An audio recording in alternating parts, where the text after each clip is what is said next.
One day I was walking in a particular street. I was going. Someone just parked his car and came out and lie down like this. On the road. Because I decided to go there. I didn't know how to get to come across my effort. But Nigerians printed in the condition. I have 56%. That is how you know the success of what you are doing. Nigerians are watching. People are watching. So hello, welcome to another inspiring episode of the CISR podcast, where we share real stories behind Africa's leaders, change makers, and builders of legacy. I'm your host, Sarah Adamu, and joined with me today is a man whose journey has been able to capture the power of creativity, perseverance, and purpose in leadership. Joined with me today is architect Ibechile Egwudale. Egwudale is the Director of Public Assets at the Federal Ministry of Housing, Abuja.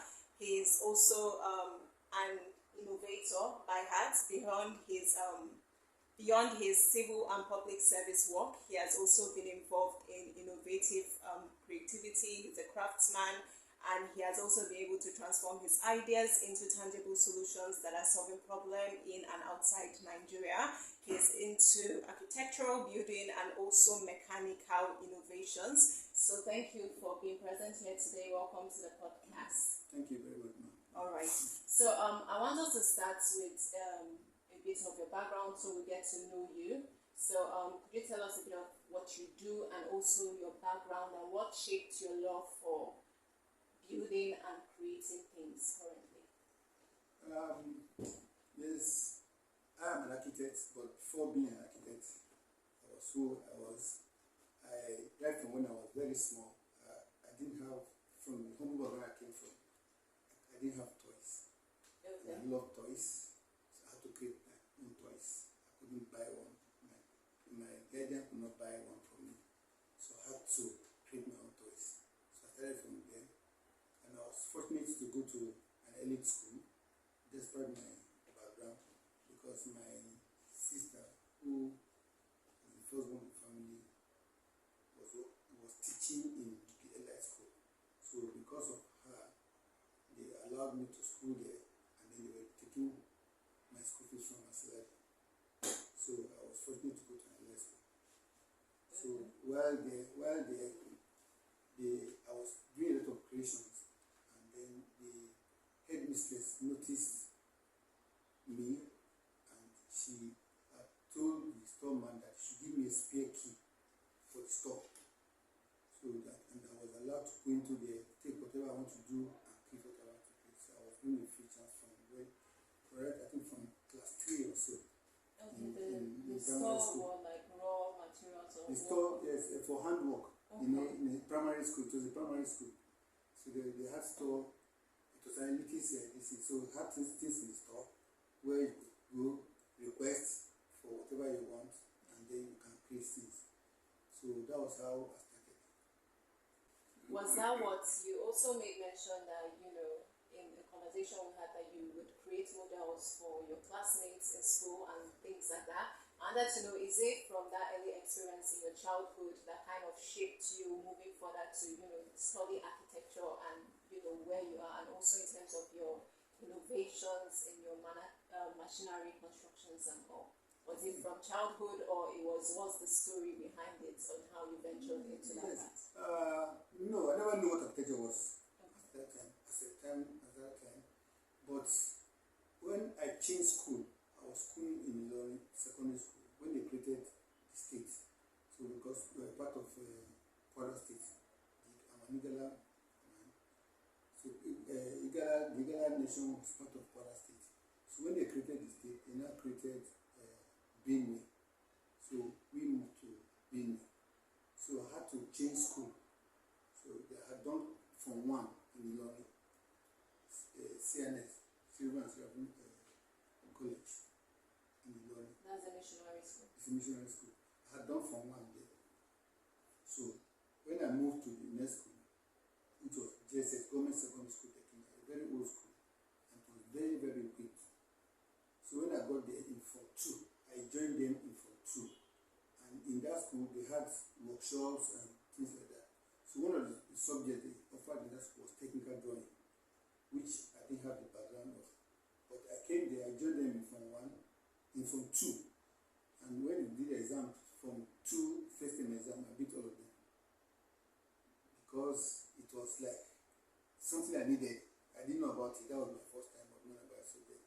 So over the years, my teacher got interested in me and was particularly showing me a lot of attention. Okay? And so when I got home, I showed my sister my results. She said, "Oh, take that drawing." As a child, I was exactly because my child is like my mom. I don't know my mom. My mom died after my birth, so there was no photograph, nothing. Just so this is my sister, who is the first one that I know as my mom. So I was showing her the things we were doing. And she said, "Ah, this is good though. With this you can become an architect." I said, "What's an architect?" She said, "People that draw houses." I said, "Houses, yeah." But before that time, what I wanted to become was a aeronautical engineer. Okay. That's what I wanted because I have passion for flying. I wanted to fly. So that's how she changed my plan in life. So I started working towards becoming an architect. Okay. So I was fortunate. I went to ABU, SBS Zaria. From there, I got admission into ABU itself. I did my first degree and second degree, which I ended in 1989 in October. Okay. So it was from there. While in school, like I told you, I was an indigent student. So my sister was just a secondary school teacher. She could only provide enough money that would feed me and also buy my size book. Luckily, during our time, we didn't have too much books because libraries were functional. Monopoly University was a very big library. So whatever I wanted to do, I could go for further reading in the library, and that was okay. So along the line, but architecture was a very expensive course.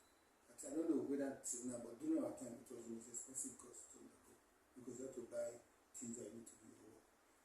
So I couldn't really afford them. But I could work fast. I knew how to model and things like that, which I learned while there. So I had course to work for my classmates, for my juniors, and my seniors. So I was getting some revenue, and even outside the university, I was doing some revenue. So that was how I was able to train myself. That's very. It shows a lot of perseverance and creativity. Use what you're good at to actually build something for yourself. So I also want to know, I know you're into machineries, right? And creation, all the innovations in terms of that. Could you tell us a little bit about that aspect and how you are able to start, how that whole idea started? Yes, because I was modeling for my own projects, my classmates that I said, and my seniors, I had a lot of experience in that. And also, if I go to the library, I don't go to read architecture. I go and read about mechanical, medicine, and that's just those are my interests I go for. What I'm taught in class was usually enough for me. So if you see me in the library, I'm not reading architecture. I'm reading about biology, I'm reading about plants and animals, I'm reading about technology. So right from when in the universities, I knew how the ship was built, how guns were made, how cars were made, so many things, machineries, the basics, how they were made. So I knew about them. But how did I now start making machineries? In 2005, a colleague of mine, he called me and said, "Architect, you're always talking that you can do this, you can do that, you can do this. Don't just let your talent waste. Don't just rely on the civil service. In your spare time, try to start to develop something that eventually you will use in your future." So he encouraged me. So I started. I had to save money. I was saving money through stock. Because little things I do for people and what I get, I was saving them. That was 2007. Stock exchange. I was saving money in stock exchange. So I saved up to 700 and I think on 750,000. What the machine I wanted to buy was 1.3 million. So just before that time, because they people they were coming from Germany, the people that owned that machine. So just before they came, the stock crashed, and that's how I lost all my money. So, and this rule came in October. When they came, there was no money. So I started running around my friends. So I was looking for 1.3 million, but eventually I got just 300,000. It was a lot of money that time, not now. So I got 300 million, and I took it to the Oyibo people, they came from Germany. I told them, I'm interested in your machine, and I've been saving money to buy the machine, but look at what happened. So they said, okay, no problem, make a deposit. We'll leave the machine for our contact here. So even if you're able to pay, we'll give to you, because ordinarily we'll take it back to Germany and come back the next year. So that will have taken another 1 year again. So I begged them, let them leave it with somebody, I'll look for the money. So I made an advance of 300,000. So they left the machine for their contact person in Nigeria. So eventually, as God will have it, some of the payments that I was expecting, because I also draw for people, I make designs for people like that, those monies came. And I was able to pay that 1.3 million before December. So they gave me the machine. I had to be trained on the machine. To be trained on the machine, I needed some money again, about 50,000 naira, to buy the raw material they used to train me. So when again I didn't have the money, so I was just in my bed on one Saturday morning. I was just thinking, how would I do this project? They want to train me, I can't start this machine without training. Then somebody who I designed for just called me. He's late now. He was a son. So I designed for him. He now called me. I said, where are you? Because I just designed for him. And at that time I told him that he has somebody who supervise. So what he wants from me is just design. I said, where are you? I said, I'm at home. He said, you're not coming to this. I said, you told me you have somebody who will supervise for you. So there will be conflict of interest after coming. He said, no, you have made me so proud. My house is the most beautiful house on the street. Please come and see what is happening. But in that case, you have to be coming, even if it's once a week. Just come and see what is happening. You know, I said, what's your account number again? You know, please, 200,000 at your account. And I was just looking for 50,000. So that was how I paid for that training. I got the training, and I had some change left. You know, so they trained me. When they trained me, the guy that brought me that 300,000 was working with the former governor of Imo State, or Hakim. So when I got that money and started training, I now set up a mini workshop. I use this tarpaulin, this club, they do tarpaulin tents. There was an uncompleted building at the back of my house. I was living in Asukoro. So I set up the tents there, and I was doing small things. Then my friend called me and said, there's a job in Asukoro. I want to come and do the job. So how much is the job? We did everything. The job was 10 million naira. That was my first major job I got. So when I got the job, I started doing the job behind my house, under a canopy. Here in Abuja? Yes, in Asukoro. I was living in Asukoro, Jimekata Street to precise. So as I was doing the work, there was Akibio exhibition that was meant to take place in conference center. So I just applied that. I paid for a space, and I went to exhibit there. When I exhibited there, ministers came, so many people, dignitaries from outside, and they were arguing that these things I'm exhibiting, am I sure I'm going to need them? That they are imported. I said, no, I'm not going to need them. I had to start to convince them, tell them. So from there, that was how I started getting exposed to metal. Okay. I started getting exposed to metal.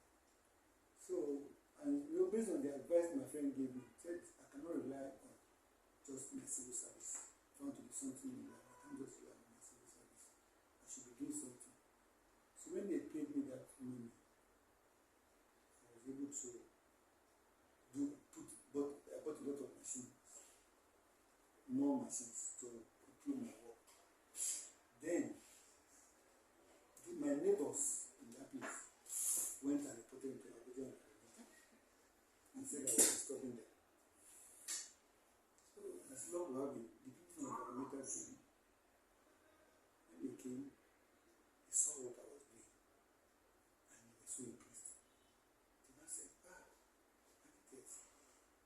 instruction is to tell you to leave this place.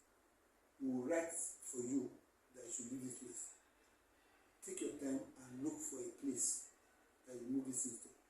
Okay. We are going to give you 7 days, but that 7 days is just waiting. You can continue to do your work. Okay. There's people like you and Nigerian ones. So they gave me that letter and still gave me a chance to continue working. So it was while I was doing that work that I was looking for a place. I was looking for a place anywhere because I didn't have much money again because I used the money. I didn't know that to set up about things that to make me improve on my work. So I met one Mrs. Uche Obi. So she was working with Parkside Recreation. So I went to that, I want to learn that can you get, I want something outskirts of this, but I want it to be a land that is authentic.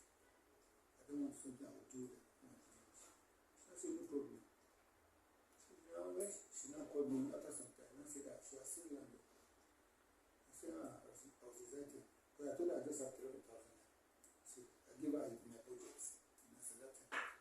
So you know told me that she has seen land, and the land that she saw is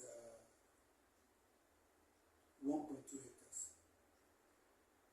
And that 1.2 hectares is going for 21 million. I said, madam, I told you I have 300,000, I tell you now 21 million. How do you want me to go about it? I just forgot about it. That this cannot be missed. So after some months, she now called me and said, I didn't see you again.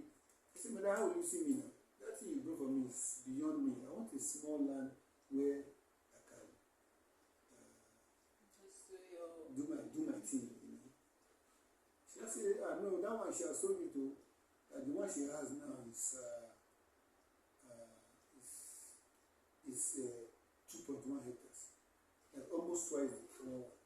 So I was expecting that she would call a bigger price. And I said, so how much is that one? She said, go for the same price. I said, go for the same price. So I was not interested. So, because I could model very well, both computer and practical, I now design an estate. I paid that to give me the paper of the land. And I designed an estate on the land. And I started telling my friends, I want to build an estate. This is the land. This is the design. This is how the house will look like. And people started subscribing. And what was my subscribing? I was subscribing. If you want a 2-bedroom, you pay 350,000 for your land. For your slot, I call it a slot, not land. I call it slot. If you want a 4-bedroom in a terrace duplex, you pay 750,000. So it was very cheap and people loved the place. But the place, and I started advertising. And that was how I started. People started getting interested and they were paying. So they were paying me, I was donating to the woman. So eventually, after about less than a year, so I had done the design of the place and we started building. So as we were building, so more people were coming in. So I was able to pay her money. And the place was developing. The place was in the bush. There was no road to the place. No road at all to the place. So I created the road. I created a 10 kilometers earth road. There was no electricity. I brought electricity from Itala to the place. The place is in Katagbo. I brought electricity to the place. And that's how the place started developing. Eventually, I moved from Masukuro to that house. I moved from that house to the place. So I think that was around 2013. I started living there. And then other people came to live with me. We were just developing the place. So as I was doing, I bought a simple block making machine, which I was using to make my block. So I never brought any of the block. I don't know, I mentioned to you before. How did I fund that project? I didn't go to any bank. How did I fund the project? I bought a block making machine was making my blocks myself. And when people saw my blocks, they were buying the blocks. The blocks was very expensive. It was almost like 2 watts. People were selling blocks. But people were buying because it was going after that. So people, because when I do the block, I stamp it. When they see the block, they'll come, they'll call me, I want this block, how much is it? We supply, we're something like even as far as Bobalada from that place. So we're selling blocks. We sold over 40 million naira worth of blocks from that machine, single machine. And as time went on, the machine was getting depreciated. So no parts, because I bought it from China. No parts, nowhere to get the parts. So I was forced to start making the parts. That was how I got introduced to making machine. So I make the parts. If any one gets spoiled, I'll try and make the parts and we'll use it to work. So over the years, we saw that I've made almost all the parts of this machine and they are working. Why not I do the whole machine? And I told my workers that if I can do this machine, they say, oh guy, don't start again. Eventually I did the machine, I did it one by one, piece by piece. We're putting it on the ground, piece by piece. When we finished, that's when we knocked off. Because I wanted to make sure that all the parts ran with the one that was imported. So we coupled it, we tested it. That was in 2015. Just once, the machine worked. The machine is taller than me. It's big. The machine worked. So that was how I started producing that. Even then, I didn't have machines. So I was going to do the parts. I'll go to somebody, please do this for me. I'll stay, monitor the person until he does what I want to do for me. But it took a long time because they really have work. I said, these people, they need to go to school. And they can buy this machine. And they can learn this machine. What is stopping me with my level of education? I should go to know more than me. So I bought, the first machine I bought was a drilling machine to drill holes. Because to drill hole, I'll go from here to Zuba. From my place to Zuba. And they'll still waste my time just to drill some holes. So I bought a drilling machine. That was the first machine I bought. Apart from my wrought iron making machines. So I bought the drilling machine. After some time, I said, okay, my coming from Papi to Zuba every time. Can you help me? Can I just buy a small lathe machine? How much will it cost? 600. I know that time it could be like 300, but because he wasn't happy, I went to buy the machine, put a lot of money on it. So can you buy it from me? He bought it from me.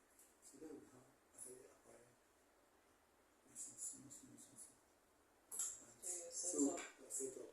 So the things I was doing were things related to the estate. The problems I was having in the estate, how do I solve them?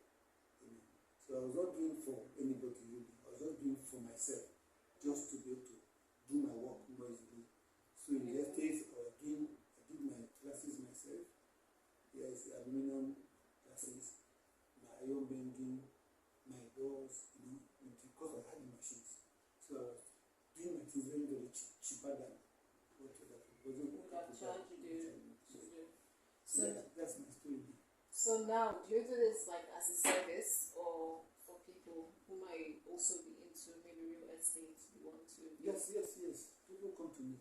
Okay. People come to me and you help. You offer your service. Okay. There's when you were saying your story, I wanted to know if there was any significant challenge that you faced. I know one you mentioned was the environmental of having your neighbors report you and all of that, and I also saw the problem of the resources that you had to put together. So aside those, were there any other bottlenecks that you think were a big threat in your building? And also I noticed you made mention several times of you reaching out to your friends or reaching out to people that are close to you in times of like trouble or when you are faced. Do you think that having a reliable community, a reliable family or support system that can support you is essential in building something or achieving your goals in whatever field someone finds themselves? Yeah, it's very important because whatever you need financial support, which we don't get in Nigeria. Okay. We don't get it at all. If not, for me. So I thought there are like some grants opportunities now. Or but before you can't get it, you have to know somebody who knows somebody. That's the truth. Because wherever you go to back of it, say what they're asking of from you, you can't ordinarily get it. You can't unless you have somebody who's supporting you or you know somebody there. So that was, if not, I've done so much now that if I had grants, I would have gone for it.